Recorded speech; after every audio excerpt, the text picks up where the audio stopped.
PKB. Oh iya, mau ditambah mungkin Putaran kedua aja. oh iya. Terima kasih pimpinan dan juga Pak Ketua KAI. Saya dan para anggota, saya agak sedikit menyimpang ini dari agenda masukan untuk perubahan hukum acara pidana. Mumpung Komisi Yudisial semuanya hadir, pada kesempatan ini ada beberapa hal yang perlu saya sampaikan.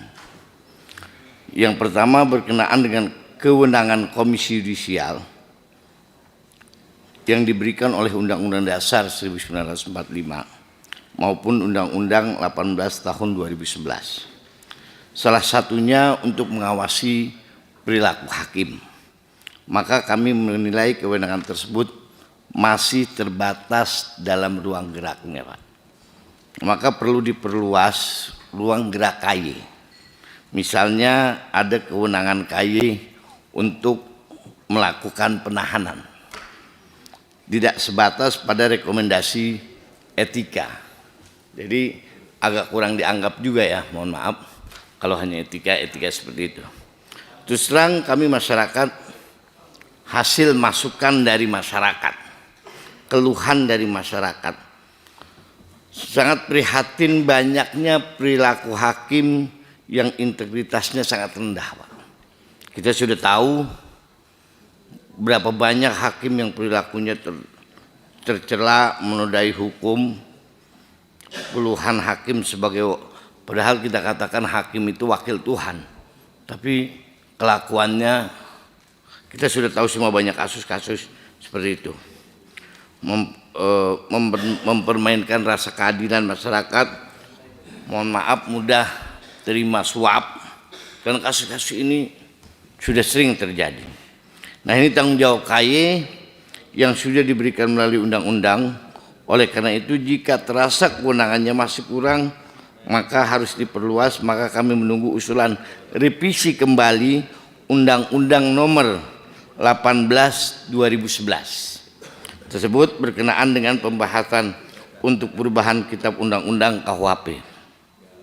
Yang pertama, Pak, kami mendukung usulan rekomendasi KAI untuk mempermudah proses pemeriksaan tersangka di penyidikan atau pemeriksaan terdakwa di pengadilan untuk diatur secara khusus dalam KUHP yang baru tentang mekanisme dan tata cara pemeriksaan sidang secara sidang Zoom atau meeting sidang Zoom dengan memanfaatkan kemudahan teknologi elektronik.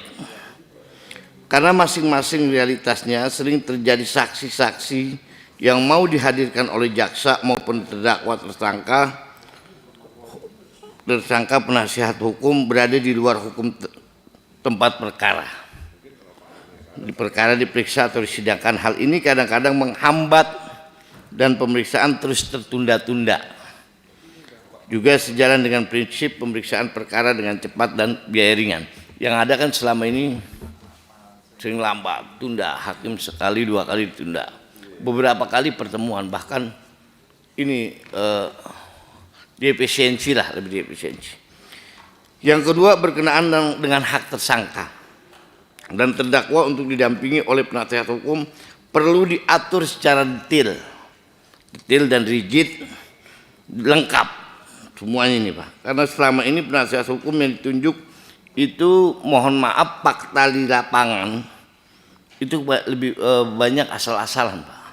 Asal-asalan, hanya sekedar memenuhi kewajiban penyidik secara formal, sehingga kualitas personal pengacara tidak bersungguh-sungguh membela hak-hak tersangka terdakwa. Jadi maksudnya adalah ada standarisasi honor atau biaya yang memadai yang ditanggung oleh negara, sehingga advokat yang ditunjuk punya beban tanggung jawab benar-benar untuk membela tersangka. Terima kasih, Pak. Assalamualaikum warahmatullahi wabarakatuh. Waalaikumsalam warahmatullahi wabarakatuh.